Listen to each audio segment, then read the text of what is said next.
ದಿನಗಳು ಕಳೀತಾ ಇವೆ, ಕ್ಯಾಲೆಂಡರ್ ಬದಲಾಗ್ತಿವೆ, ಆದರೆ ನಮ್ಮ ಜೀವನ ಮಾತ್ರ ಬದಲಾಗ್ತಾನೇ ಇಲ್ಲ. ಇದು ನಿಮ್ಮ ಮನಸ್ಥಿತಿ ಆಗಿದ್ದರೆ ಆ ಮನಸ್ಥಿತಿಯಿಂದ ಹೊರಬನ್ನಿ. ಜಗತ್ತಿನಲ್ಲಿ ಮನಸ್ಸು ಮಾಡಿದರೆ ಏನು ಬೇಕಾದರೂ ಬದಲಾಯಿಸಬಹುದು ಎಂದಿರುವಾಗ ಮನಸ್ಸು ಮಾಡಿದರೆ ಖಂಡಿತ ನಿಮ್ಮ ಜೀವನವು ಬದಲಾಗುತ್ತದೆ. ನನ್ನ ಜೀವನ ಬದಲಾಗಬೇಕು, ನನ್ನ ಕನಸು ನನಸಾಗಬೇಕು ಅನ್ನೋರಿಗೆ ಈ 6 ಸ್ಟೆಪ್ಸ್. ಮೊದಲನೆಯದಾಗಿ ಮೈಂಡ್ಸೆಟ್, ಮನಸ್ಥಿತಿ. ನನ್ನಿಂದ ಈ ಕೆಲಸ ಸಾಧ್ಯವಿಲ್ಲ ಎಂಬ ಅನುಮಾನದಿಂದ ಹೊರಬನ್ನಿ. ನನ್ನಿಂದ ಸಾಧ್ಯ ಎನ್ನುವ ಪಾಸಿಟಿವ್ ಯೋಚನೆ ಇಟ್ಟುಕೊಳ್ಳಿ. ಇದನ್ನೇ ಪಾಸಿಟಿವ್ ಮೈಂಡ್ಸೆಟ್ ಅಂತ ಕರೀತಾರೆ. ನಾವು ಏನನ್ನು ಯೋಚಿಸುತ್ತೇವೆ ಅದನ್ನೇ ಮಾಡ್ತೇವೆ, ಅದೇ ಆಗ್ತೇವೆ.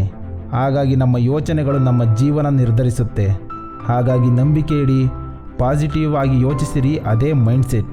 ಎರಡನೆಯದ್ದು ನಾಲೆಡ್ಜ್. ನನ್ನಿಂದ ಈ ಕೆಲಸ ಸಾಧ್ಯ ಎಂದಾದ ಮೇಲೆ ನಾವು ಮಾಡಬೇಕಾದ ವಿಷಯ, ಕೆಲಸದ ಬಗ್ಗೆ ವಿವರಗಳು ಮತ್ತು ಜ್ಞಾನವನ್ನು ಸಂಪಾದಿಸಬೇಕು. ಅವಕಾಶ ಸಿಕ್ಕಿದರೆ ಅನುಭವ ಪಡೆಯುವುದು, ಅದರ ಬಗ್ಗೆ ವಿಸ್ತಾರವಾಗಿ ತಿಳಿದುಕೊಳ್ಳೋದು. ಮೂರನೆಯದು ಡಿಸಿಷನ್. ಸಮಾಧಾನ ಮನಸ್ಥಿತಿಯಿಂದ ನಾವು ಕಲಿತ ಜ್ಞಾನವನ್ನು ತಿಳುವಳಿಕೆಯಿಂದ ಮುಂದೆ ಏನು ಮಾಡಬೇಕು ಎಂದು ನಿರ್ಧಾರಕ್ಕೆ ಬರುವುದು. ಸರಿಯಾದ ಆಲೋಚನೆ, ಜ್ಞಾನ, ತಿಳುವಳಿಕೆ ಮತ್ತು ವಿವೇಚನೆಯಿಂದ ನಿರ್ಧಾರ ಮಾಡಬೇಕು. ಇದು ತುಂಬ ಮುಖ್ಯ. ಯಾಕಂದರೆ ಜೀವನದಲ್ಲಿ ಯಾರು ಸರಿಯಾದ ನಿರ್ಧಾರ ತಗೋತಾರೋ ಅವರೇ ಗುರಿ ಮುಟ್ಟೋದು ಮತ್ತು ಯಶಸ್ವಿಗಳಾಗೋದು. ನಾಲ್ಕನೆಯದ್ದು ಪ್ಲಾನ್ ಆ್ಯಂಡ್ ಎಕ್ಸಿಕ್ಯೂಷನ್. ಎಲ್ಲ ತಿಳಿದು ನಿರ್ಧಾರ ಮಾಡಿದ ನಂತರ ಸರಿಯಾಗಿ ಪ್ಲಾನ್ ತಯಾರಿಸಬೇಕು. ಮತ್ತೆ ಸೂಕ್ತವಾದ ರೀತಿಯಲ್ಲಿ ಚಿಂತಿಸಿ ಸರಿಯಾದ ಪ್ಲಾನ್ ಮಾಡಬೇಕು. ಹೀಗೆ ಮಾಡಿದ ಪ್ಲಾನ್ಗೆ ಸರಿಯಾಗಿ ಕೆಲಸ ಮಾಡಬೇಕು. ಆಗ ನಾವಂದುಕೊಂಡಂತೆ ಯಶಸ್ವಿಯಾಗಬಹುದು. ನಂತರ ಎಕ್ಸಿಕ್ಯೂಷನ್. ರೂಪಿಸಿದ ಪ್ಲಾನನ್ನು ಸರಿಯಾದ ಸಮಯ ನಿರ್ಧರಿಸಿ ಕಾರ್ಯರೂಪಕ್ಕೆ ತರೋದು.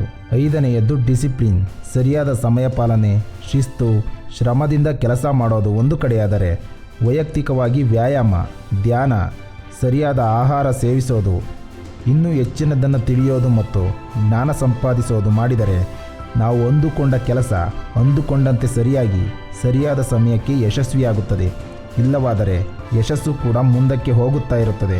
ಕೊನೆಯದಾಗಿ ಎಲ್ಲಕ್ಕಿಂತ ಮುಖ್ಯವಾಗಿ 6ನೆಯದ್ದು ನೆವರ್ ಗಿವ್ ಅಪ್. ಈ ಎಲ್ಲ 5 ಸ್ಟೆಪ್ ಫಾಲೋ ಮಾಡಿಯೂ ಯಶಸ್ಸು ಸಿಗದಿದ್ದರೆ ಹಠ ಬಿಡದೆ ಮತ್ತೆ ಪ್ರಯತ್ನಿಸುವುದು, ಅದು ಸಕ್ಸಸ್ ಸಿಗುವವರೆಗೆ.